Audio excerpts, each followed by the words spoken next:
C64 presents a Playguide video review. Sit back and enjoy the show.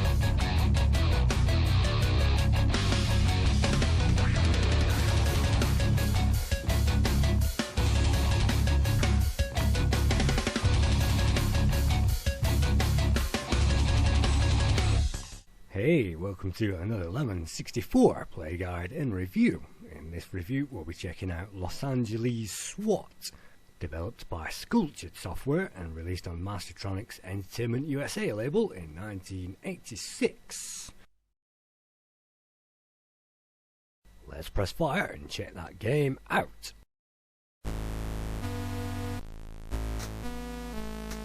In Los Angeles S.W.A.T, otherwise known as LA S.W.A.T, otherwise known as SWAT on the Commodore 64, we actually play one of three SWAT guys who are walking down a road one day in LA, and they happen to be attacked by a group of idiots who decide to attack those guys, and of course those idiots aren't carrying any guns, and we carry a long-range sniper rifle with which we can blow those guys away. You can see right from the start they can pin us down, and as long as you hold down that fire button and maneuver the controller in the desired direction, those guys will simply wander in there and it's easy to knock them into the ground.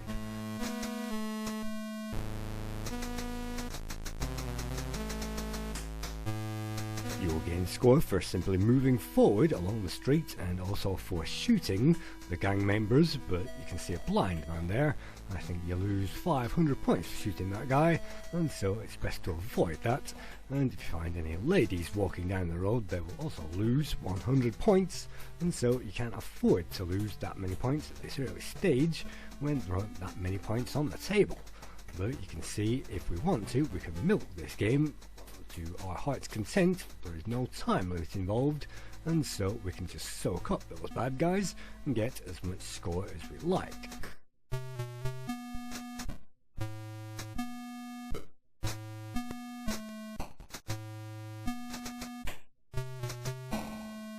We've been playing this game for almost 2 minutes now, and you may be surprised to learn that we haven't actually ventured off the start screen.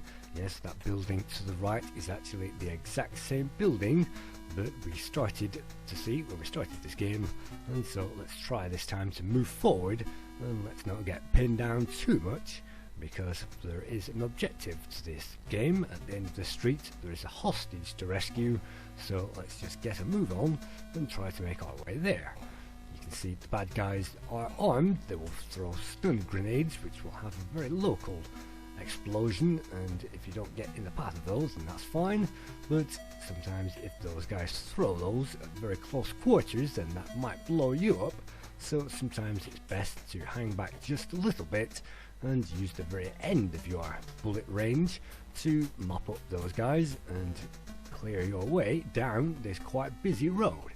And yes, there are quite some guys attacking us, all wearing different shirts, and that reminds me of Ikari Warriors and those types of games. And even though we don't pick up any upgrades, not like those games, it's a shame, but there is a lot of action on offer, and you certainly can't take this game for granted.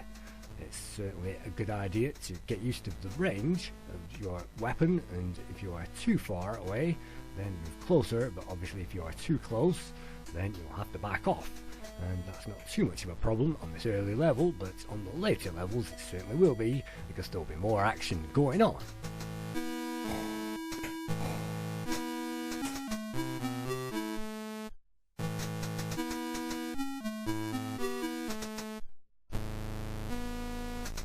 This 3D top-down street also contains cars, and later on we will find a number of cars.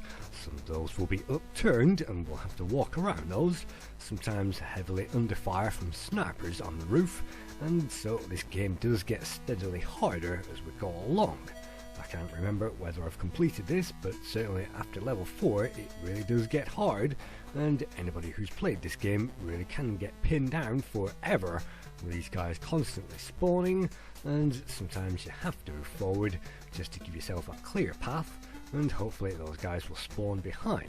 You can see those alleyways to the left and the right, they will hopefully trigger at the right point, but unfortunately if those guys mash our head in, then we'll have to take over with a second guy, and that's the second guy into action already, and we haven't got off the first level yet.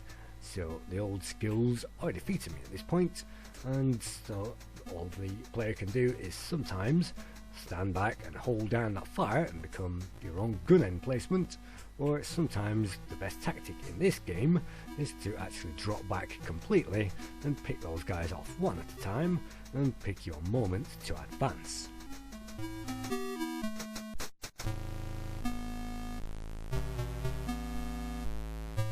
Can't do that, then you can always rush the level, and so this is us rushing the level, and at the end we will face another junction where a platoon of guys will raid us all wearing the same uniform, and we'll have to get rid of those, waiting for this last blind man to get through the level, and that will trigger, and just like a regular army platoon, they will attack in a formation, and it's very easy to line those guys up usually and get rid of those, and well, that would be the end of the first level. So let's just try that again, and let's try that third formula. Let's just rush through this level, and look at that, we lost 1,000 points by blowing up that blind man actually, so it really is difficult to accrue 1,000 points if you keep blowing those guys up. But as I say, this is the third way, and this is perhaps one of the ways where I advanced in the game. Don't slow down for anything, just move your way all the way through it. And yes, I really do appreciate this 3D level looking down like this, and the cars and the things like that which block our way. And as I say, later on there are lots of things which become interesting, like snipers and things which will attack us and pin us down into corners. But here we are, let's just get back to the end of the first level again, and let's hope we have more luck with those ranks of soldiers.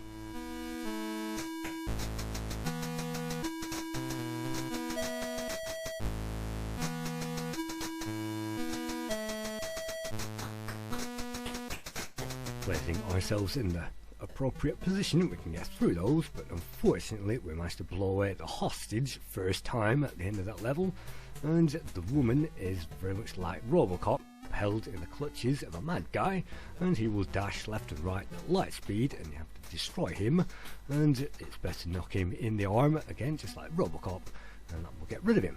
You can see the first of our snipers is pinned on that roof, and if you get underneath those, then the bullets will not make a gap for you to walk through, you will die, and so it's best to stay on the correct side of that road. And you can see the first of our crashed cars blocking our exit, so we'll have to walk all the way around it, and now this is the first time that we've become vulnerable. And apart from this absolutely diabolical music, which wasn't so bad back in the day but now sounds appalling, you also get some spot effects as well, and I appreciate the sniper blasting away. It actually stops when we move off that screen, and that's great. It means that we don't have too much noise background, but in the later levels we really will, when 2 or 3 snipers are on every roof, and explosions of blocked cars will actually hinder us from completing that level. In the meantime, we've got through to the end of level 2, and so let's get rid of, hopefully, the last of the bad guys, and then face that platoon again. And there really is no safe spots here, but sometimes this big wide target means that we can get pinned down. And this time let's make sure to shoot that bad guy first time, and then we can walk off with the lady, and well, that just brings us on to that third level via the SWAT van. And yes, it is crazy that the music loops and then pauses a great deal just to loop all over again, and that is actually what the game sounds like. I've no idea why it beeps like that towards the end, but it does do that, and I also find that unusual. But you can see great explosions on the Commodore 64 using at least 2 colours, and you can see we've also got massacred again, so sometimes it's just best to press on and to knock down any guys standing in your way.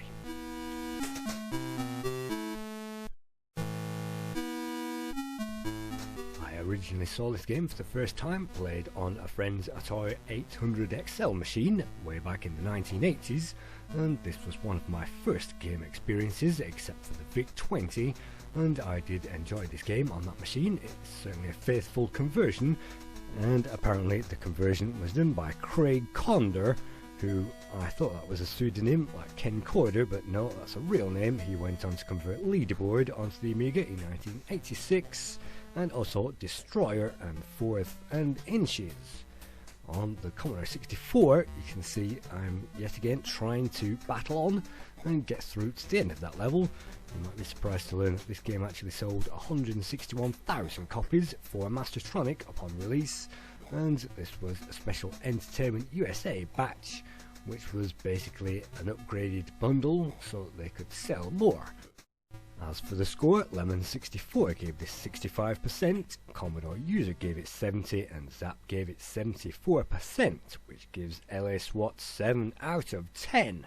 Thank you for viewing another Lemon64 Play Guide and Review.